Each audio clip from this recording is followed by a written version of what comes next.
Nangandam na ang mga mag-uuma sa barangay Puong Dakbayan sa Talisay kung mahitabo man nga maapektuhan sila sa El Nino phenomenon. Ang report ni Femari Dumabok.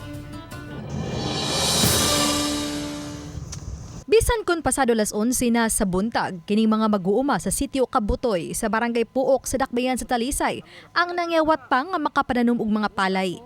Gikatakdang sa Mayo pa nila maani ang gipananom nilang humay. Usa sa ilang gipangandaman ang posibleng epekto nga dala sa El Nino sama sa paghubas sa tinubdan sa tubig nga nag-supply og tubig sa ilang uma.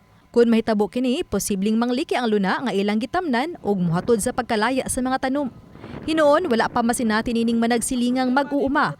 Sa kapina sa 20 ka tuig ang pagpangliki sa luna nga ilang gitikad. Dahil ninyo, mag-ampo lang ta sa Ginoo. Mosad na ma'am no?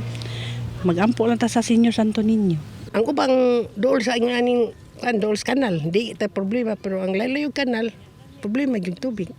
Kaya di man maabot itong tubig. Nadiguro hinoon sila nga aduna pa gihapoy supply sa tubig ang ilang irigasyon. Ilang gipaladman ang agianan sa tubig nga gikan sa tubod sa silingan nga barangay. Sabay uwan, tasog init, pilde yun eh. So ang imo karon sir, gipalawman nimo ning kwadron maka Oo, para kasuportar mi sa tubig sa kanal para makapasud mi sa humayan. Dugang nila, usa na sa ilang gilantawan ng grabing kainit sa panahon nga makaapekto sa ilang panlawas. Hinungdan nga mo-adjust na usab sila gikan sa naandad nga alas 8 ngadto sa alas 11 sa buntag ug alauna ngadto sa alas 4 sa hapon nga mananom. Himuon nila kining alas 7 ngadto sa alas 10 sa buntag ug alas 3 ngadto na sa alas 5 sa hapon. Kadawato na mo ang kanang way mahimo kay di man atong kabubuton sa kinaiyaman. But sa city government, na ba yung mga tabang-tabang pod? Nay kanang gi-insured.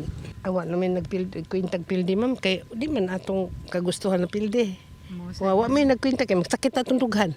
Gipaabot nila nga sa Mayo makahipo sila og 57 ka sako sa mga tipasi. Ug kuno galing masinati gyud ang kadao tungod sa El Nino, matud nila aduna usab sila mga alternatibo nga panginabuhian. Matod sa Talisay City Agriculturist Bernard Quijano, nga ang abot sa uma sa Dakbayan igo lang pangonsumo og dili igbaligya.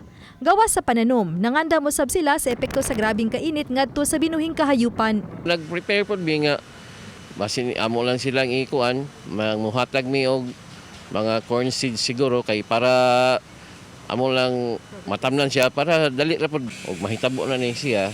Amo maghatag mi siya, maghatag mi og mga seeds nga mo kumbati gid siya sa drought, kanang mga kuan, cucumber, mga bass beans, squash, mga ingana mo maipanghatag. Nya pod sa kuan sa atong livestock kay malaya naman gilang mga sagbot.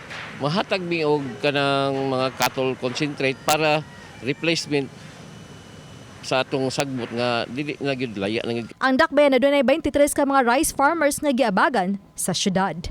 Ubani Godfrey Rilien, Femari Dumabok. Balitang Bisdak.